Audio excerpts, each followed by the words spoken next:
ไม่เห็นแล้วไหนก็จะไปหาปฐมสัตว์แห่งเมืองจีนละเราจะไปแบบธรรมดาสามัญชนไม่ได้เราจะไปแบบบิวสิเนสคลาสนี่ก็คือการซื้อบิวสิเนสคลาสในราคา150 บาทแค่มีน้องหน้าหวานเดินมาส่งเราก็คุ้มแล้ว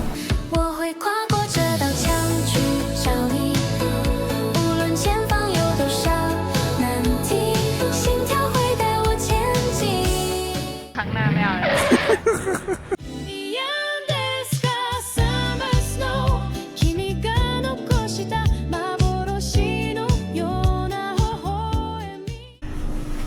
สวัสดีครับคุณผู้ชมฮะเช้าวันนี้เราจะไปหาท่านจิ๋มบุคคลสำคัญของเมืองนี้แต่ว่าไหนๆก็จะไปหาปฐมสัตว์แห่งเมืองจีนละเราจะไปแบบธรรมดาสามัญชนไม่ได้วันนี้ผมเลยจะพาคุณพิเศษมากผมจองบิวสิเนสคลาสให้คุณโอ้โหเราจะไปแบบบิวสิเนสคลาสจ่ายเงินมหาศาลให้กับคุณเลยนี่ป๋าไหมสุดยอดป๋ามากเราจะนั่งรถไฟจากสถานีซีอานไปยังสถานีที่อยู่ใกล้ที่สุดด้วยบิวสิเนสคลาสโอ้โหเราจะได้ใช้เลาช์เราจะได้แบบนั่งแบบพิเศษเพียงแต่ว่าคุณมีเวลาดื่มด่ำเพียงแค่10 นาทีเท่านั้น เร็วจังเพราะว่ารถไฟที่วิ่งจาก2 สถานีนี้ใช้เวลาเพียงแค่10 กว่านาทีเท่านั้นทำให้บิวสิเนสคลาสของมันราคาถูกมากราคาประมาณแค่150 บาท สำหรับความหรูหรารถไฟบิวสิเนสคลาสคราวนี้ครับต้องบอกก่อนว่ามันไม่ใช่วิธีที่สะดวกที่สุดในการเดินทางไปสุสานจินซีนะครับเพราะการเดินทางไปสุสานจินซีนั้นมีหลายวิธีนั่งบัสตรงไปเลยก็สะดวกดีนะครับแต่ว่าวิธีที่เราเลือกเนี่ยถือว่าเป็นวิธีที่เหนื่อยหน่อยเพราะว่าต้องใช้วิธีการเดินทางหลากหลายทั้งรถไฟใต้ดินรถไฟความเร็วสูงรถบัสหรือว่ารถแท็กซี่ผสมผสานกันแถมยังต้องตื่นเช้าเอามากๆแต่เพื่อความหรูหรา19 นาทีเอานะลองดูกันละกันวิธีการจองเจ้ารถไฟ Business Class นี้ก็ไม่ได้ยากอะไรครับจองผ่าน trip.com ได้เลยโดยจุดเริ่มต้นที่ผมไปนั้นก็คือสถานีซีอานนะซีอานเฉยๆไม่ใช่ซีอานเป่ยหรือว่าซีอานเหนือนะครับแล้วเราก็ไปลงที่ปลายทางคือหลิงถงครับก่อนจะต่อรถบัสหรือว่าแท็กซี่เข้าสุสานจินซีซึ่งวิธีเลือก Business Class เนี่ยก็กดเลือกจากตอนจองเลยนะครับซึ่งก็จะเห็นว่าราคาปกตินั้นไม่ถึง100 บาทด้วยซ้ำแต่ถ้าเกิดเป็น Business Class ก็จะราวๆ150 บาทถึง200กว่าแล้วแต่ช่วงนะครับอย่างตอนที่ผมจองเนี่ยราคาตกคนละประมาณ150 บาทโดยรถไฟรอบแรกที่จะออกจากสถานีซีอานนั้นก็คือ 7:16 ครับทำให้เราต้องรีบตื่นไปที่สถานีรถไฟซีอานตั้งแต่เช้าแต่ว่าก็มีปัญหาอย่างหนึ่งก็คือสถานียังปิดเลยอะอ้าวว้ารถไฟแรกอะเธอ 6:13 บิวสิเนสคลาสก็ต้องมีอุปสรรคกันบ้างสถานีรถไฟจีนเปิดช้ามากขนาดนี้เลยวะสรุปโดนหักหลังไอ้ตรงนั้นอะไม่เปิดแต่ตรงนู้นอะเปิดไม่เปิดทุกประตูนะเนื่องจากเป็นหน้าหนาวก็เลยฟ้าสว่างช้า6 โมงแล้วเนี่ยสรุปเปิดแต่บันไดเลื่อนไม่เปิดก็ลงบันไดเลยแต่คนก็อยู่ในสถานีกันเยอะแล้วนะนี่มาช่วยเขาเปิดบันไดเลื่อนโอ้ลึกเหมือนกันนะเนี่ยเกิดอะไรขึ้นอีกแล้วโดนตรวจสเปรย์แอลกอฮอล์ทางนี้บอกให้ฉีดให้ดูด้วยแล้วขอดมมือนี่ดมมือเลยโดนดมมือเขินเลยผู้ชายดมมือนี่คนขับก็คือทหารแล้วม้าก็คือลากรถบัสมาสรุปรถไฟอีก20 นาทีก็เลยออกมาเรียกแท็กซี่ก็อยู่ไกลจากเราเหลือเกินจะไปทันไหมเนี่ยหนทางสู่ Business Class นี่มันช่างยากลำบากเหลือเกินเอาเถอะเพื่อความหรูหรา10 นาทีของเราครั้งหน้าไม่เอาแล้วหรูหรา10 นาทีแต่คือตอนนี้20 นาที10 นาทีตอนนี้คือแบบระทมมากเมื่อกี้ออกจากรถไฟไม่ได้ด้วยต้องเรียกเจ้าหน้าที่เฮ้ยออกจากรถไฟยังไง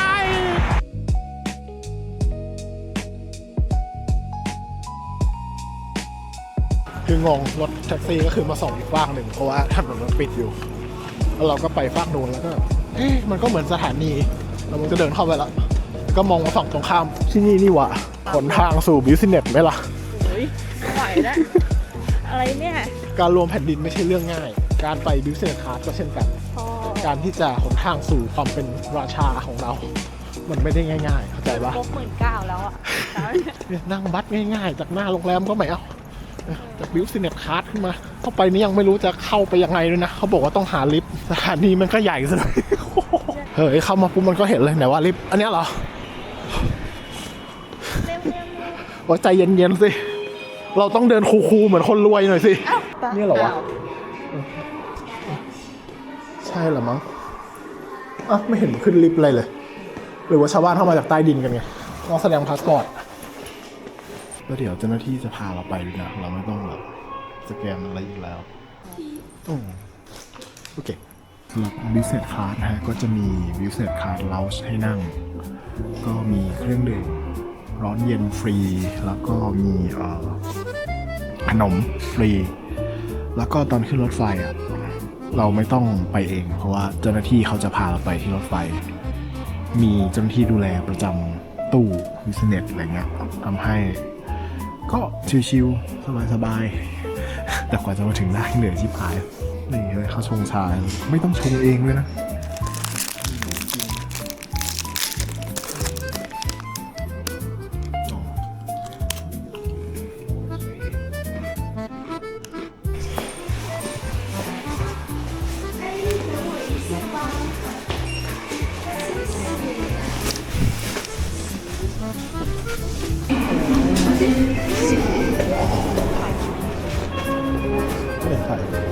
โอเคอ๋อนี่คือ business เรากินแครกเกอร์ยังไม่หมดแผ่นเลยนะตามเข้าบ้างไม่ต้องสแกนแล้วพอแล้ว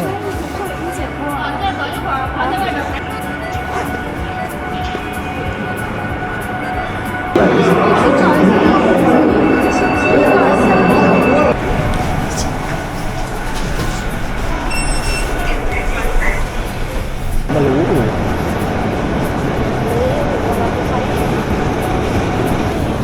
นี่อ๋อนี่มีเจ๊ประจำอยู่วันโอเคอะไรนะวันเอฟวันนี้ไงมีของให้หยิบฟรีต่อของเราอะไรนะวัน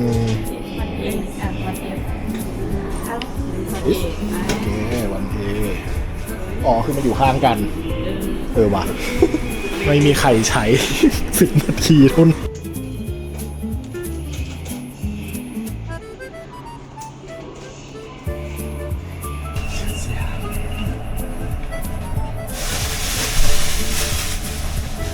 อ่านไม่ออกก็เป็นภาษาจีนแล้วเลยมิวสิกมารีวิวฟังก์ชัน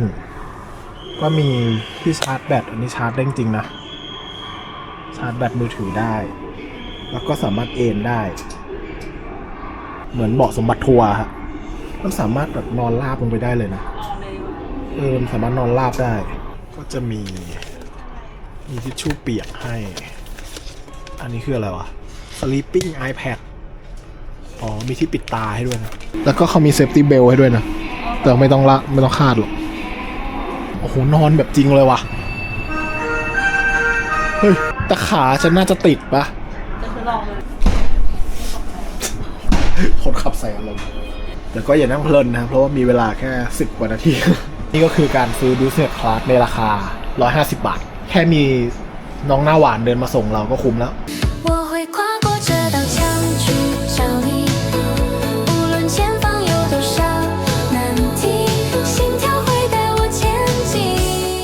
แล้วตอนนี้ในกระเป๋าผมคือมีแครกเกอร์ที่กินไม่หมด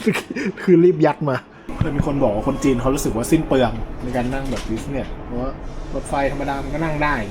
ก็เลยไม่ค่อยมีคนนั่งยิ่งแบบสั้นๆนี้นะมันคุ้มไป150ก็คุ้มนะเอาหนักประสบการณ์คือผมมีแครกเกอร์ที่ผมต้องรับผิดชอบอยู่เพราะแกะอะไรยังกินไม่หมดเลยออกก่อนจริงด้วยออกก่อนเวลาซึ่งผมจองล่วงหน้าแล้วมันก็ขึ้นว่าแบบเรากำลังทำการจองให้ท่านมาตั้งแต่วันแรกจนถึงวันเมื่อวานนี่คือแบบคิดว่าคงไม่ได้แล้วคิดว่าแบบมันคงเต็มแล้วมั้งอะไรเงี้ยแต่ก็คือเหมือนกับว่ามันจะโฮไว้จนวันสุดท้ายถามว่าเต็มไหมเอาอะไรมาเต็มมีสักคนไหมไม่มีคือตรงหอระฆังมันมีวิธีการเดินทางไปที่สุสานจินซีหลายแ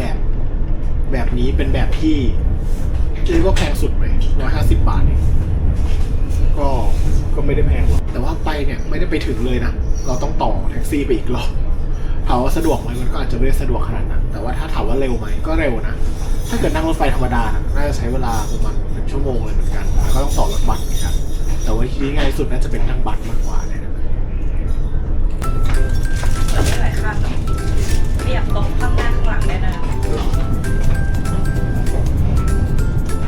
เป็นวิสิตขาที่คนเดินเข้าเดินออกเยอะแ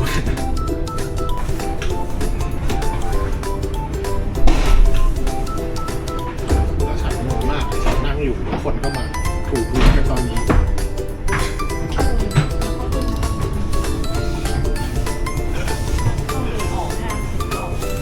มาถูกพื้นอะไรกันตอนนี้วะ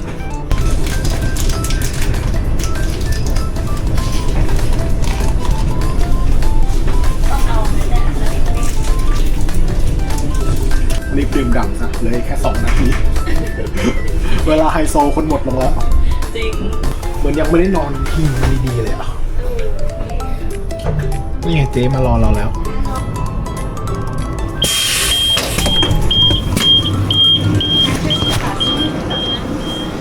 เชียร์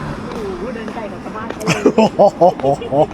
10 นาทีเท่านั้น เดินไกลด้วยนะ แล้วมาอยู่ที่สถานีอะไรก็ไม่รู้แบบ โอ้โห หนาวก็หนาว ตีมาถึงใช่ไหมเนี่ยคนคือหลับกันจริงจัง ส่วนเรายังไม่ทันได้ทำอะไรเลย เจ๊เขาคิดในใจพวกมึงมาทำไม 10 นาที ได้น้ำมาต้อง4 ขวด กับขนม ขนมอีกกินชาแล้วก็มีขนมอีก2 ถุง150 บาทเองคุณ และของมากมายที่คุณขโมยมา ฉันว่ารถไฟเขาขาดทุนว่ะ รถไฟเข้าไปแล้วเลยยังเดินไม่ถึงเลย ควันออกปากกันเนี่ย ได้เจ๊ขอบคุณ ขาออกไม่มีสาวสวยมาส่งเราแล้วอะเดินเองไกลด้วย ไกลมากหนาวเนี่ย เรามาถึงสถานีลิ้นทอง คือลงมาปุ๊บหมดแล้วความวิเศษคาของเราแล้วพอเดินมาก็จะมีแบบป้าฮาร์ดเซลยืนอยู่ตรงประตูออกเลยแล้วเจ๊ก็ตะโกนนี่มันคนไทยอะแต่ก็คือพยายามบอกว่าให้ไปรถดีกว่า แล้วเราบอกว่าจะไปบัสป้าบอกว่าโนบัส โนบัสคืออะไร โอ้โนบัสแท็กซี่ทิปนะแท็กซี่ทิปป้าคือจะเอาให้ได้แบบขนาดจะก้าวขาขึ้นบัสแล้วคนขับก็อยู่นี่ คนขับจะถอนหายใจเหมือนกันนะ ป้าคือแบบจะดึงกูนะการขึ้นรถบัสคือผิดบาปอันที่คือรถบัสมันแค่6 หยวนไง ใช่คนละ6 หยวนเอง 24ไม่ถึง30 บาทด้วยซ้ำแต่ถ้าขึ้นแท็กซี่ก็น่าจะ100ขึ้นแบบคาร์ดต่อด้วยรถเมย์นี่สินะ หนาวอีกอ่ะ ลูกหลานท่านจิ๋นนักเรียนไปโรงเรียนกันอะเอายังไม่ปิดเทอมเหรอตอนแรกก็กะจะเรียกแท็กซี่เล็กตีๆไปนั่นแหละวางแผนไว้ว่าอย่างนั้นแต่ดูสถานการณ์แล้วพอป้าฮาร์ดเซลกูไม่อยากขึ้น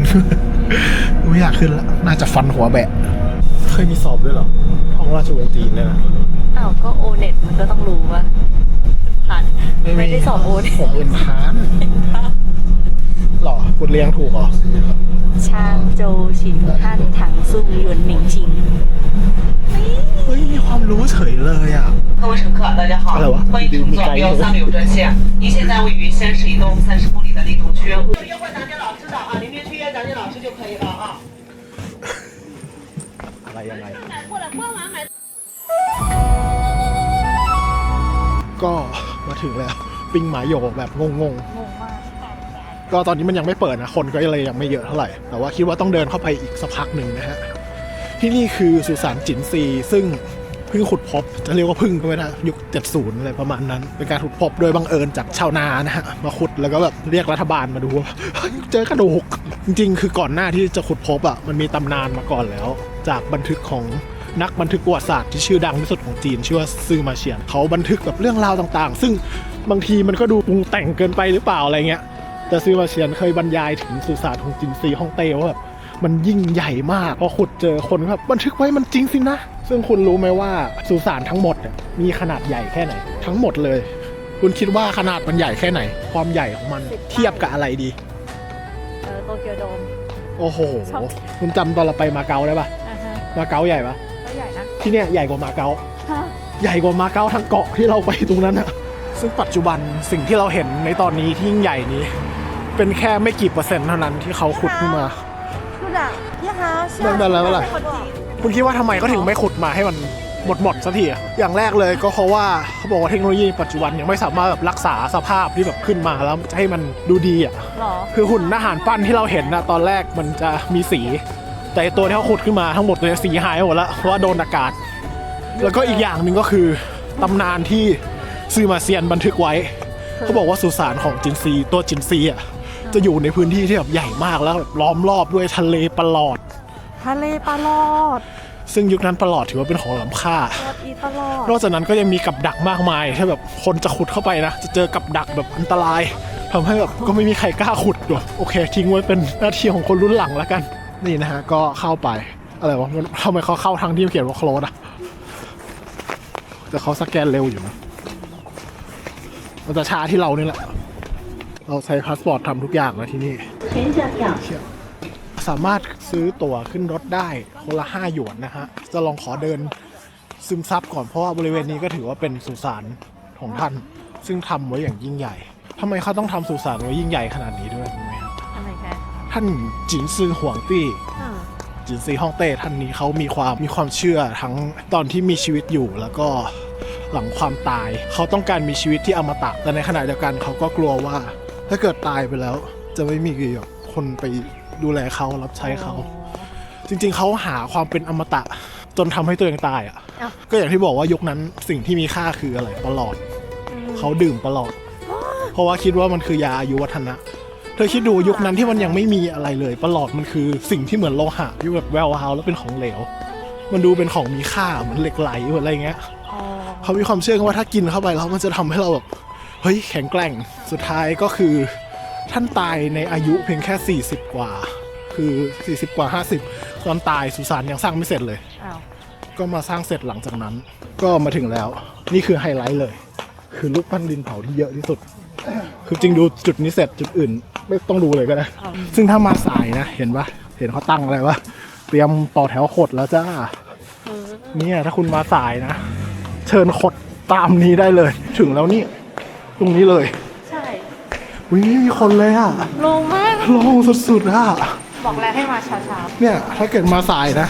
คุณจะเห็นภาพแบบนี้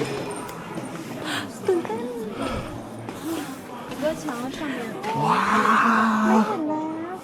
ไม่เห็นแล้วตุ๊กตาแต่ละตัวคือหน้าไม่เหมือนกันเลยเพราะว่าเขาทำจากคนจริงๆแล้วก็ที่มือที่เห็นเป็นเหมือนมือเลโก้อย่างนี้เพราะว่าเมื่อก่อนเคยมีอาวุธอยู่จริงๆแต่ว่าสุสานอะโดนเผาแล้วก็ทำลายซึ่งตอนขุดเจอคือไม่ได้ขุดเจอเป็นตัวนะขุดเจอเป็นเศษมาประกอบร่างเขามาประกอบร่างแหละเพราะอยู่ตรงนั้นอะปัจจุบันก็ยังประกอบอยู่เลยนั่นคือหุ่นที่เพิ่งใหม่ๆยังประกอบไม่เสร็จเนี้ย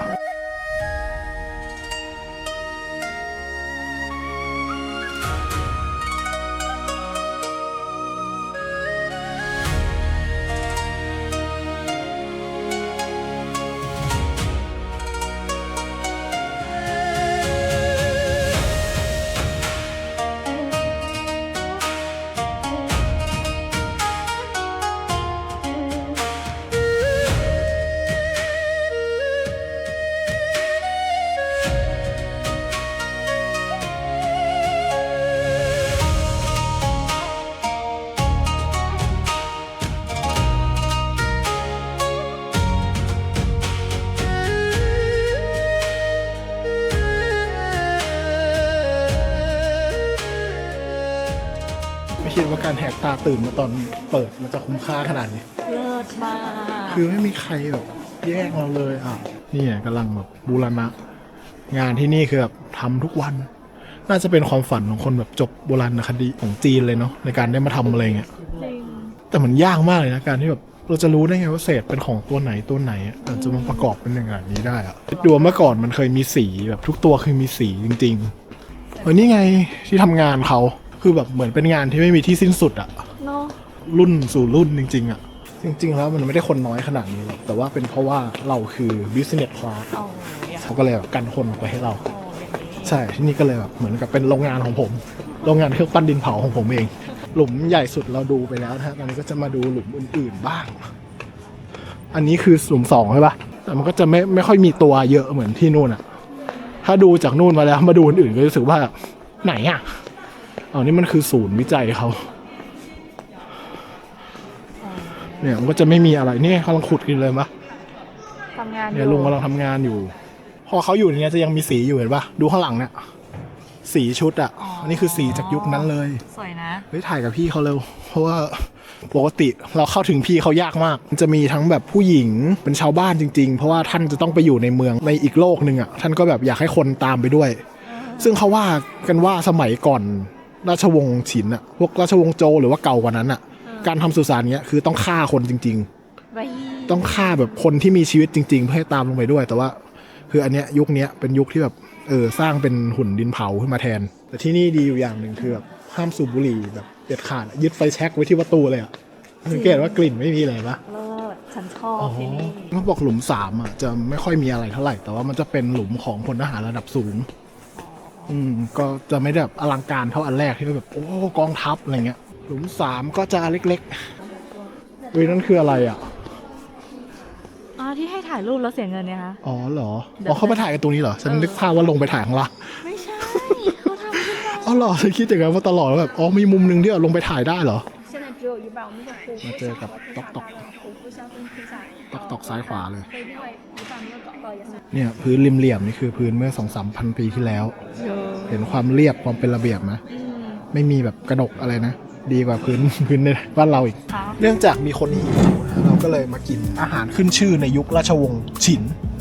เป็นสิ่งที่ท่านฉินซีฮ่องเต้คิดค้นขึ้นด้วยตัวเองนั่นก็คือบะหมี่กึ่งสำเร็จรูปยี่ห้อญี่ปุ่นนะมึงเนี่ยหน้าตาเหมือนนิชชินนะมันคือนิชชินครับนูดเดิลปะไม่รู้อ่ะฉันว่าใช่อ่ะส่วนน้ำเรามีจากบิสเซตคาร์ที่ขโมยมาหนาวกินอะไรอุ่นๆอร่อยมากเนาะคือถ้าเป็นแบบช่วงคนเยอะไม่ได้มานั่งชิลอย่างนี้หรอกนะความจริงคือดีอยู่อย่างแบบหันไปที่ไหนก็เจอถังขยะไม่ต้องคิดว่าแบบทำไงดีวะจะทิ้งไหนดีวะน้องแขนหักอ่ะหรือเขายังขุดไม่พบแขนก็ไม่รู้ว่าจะเล่นมุกนี้ตั้งแต่ก่อนมาแล้วว่าพ่อของจินซีชื่ออะไรชื่อจินบีฮ่องเต้ส่วนปู่เขาชื่อจินเอฮ่องเต้เป็นมุกที่ขำขี้แตกเลยนะเนี่ยคิดมาจากเมืองไทยเลยเนี่ยโอ้โหมันต้องขนาดนั้นเลยใช่เขาเลยตั้งชื่อว่าซีอานจริงๆตอนแรกตอนรุ่นพ่อเขาชื่อว่าเมืองบีอานรุ่นปู่ชื่อว่าเมืองเออานใครขำช่วยคอมเมนต์หน่อยนะคะคนดูขำขี้แตกเขาต้องโวยวายแล้วพี่คอมผมเปื้อนขี้แล้วขี้แตกใช่คำวันนี้นี่ก็คือส่วนของ Exhibition Hall แน่นอนว่าเป็นภาษาจีนล้วนๆว้าวขัดเลยเนาะเฮ้ยตัวนี้มีครึ่งตัวให้ดูอะไรม้าก็หน้าไม่เหมือนกันนะดูดีๆไอเนี่ยตาแบบโตเลยไอนู้นแบบตาเล็กกว่าการมาทำคลิปที่นี่คือเป็นเรื่องปกติมากเจอต็อกเกอร์ประมาณ 3,000 ล้านคนที่นี่มารวมตัวกันสุดคือมาที่นี่ตั้งแต่ตอนเปิดประมาณ 8:30 น.นะฮะแล้วก็ใช้เวลาอยู่จน 11 โมงเพราะว่าคนไม่เยอะทำให้แบบเร็วเป็นสถานที่ที่ผมว่าควรจะมาเช้าๆถ้ามาสายๆอ่ะอยากนี่ออกมาก็จะเป็นโซนร้านค้านี่อะไรส้มตำเหรอเหมือนปลาดุกฟูคือโซนอาหารก็จะเป็นร้านเปี้ยนเมียนไปซะเยอะมาก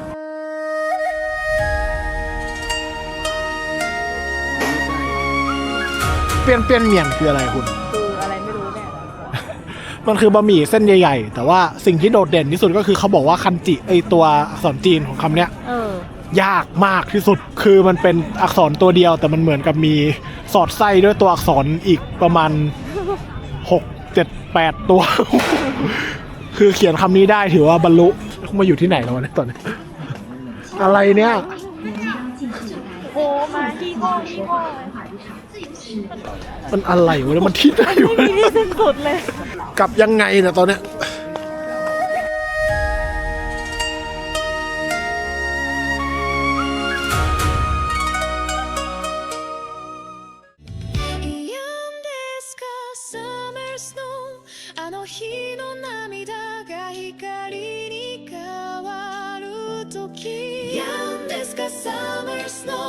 季節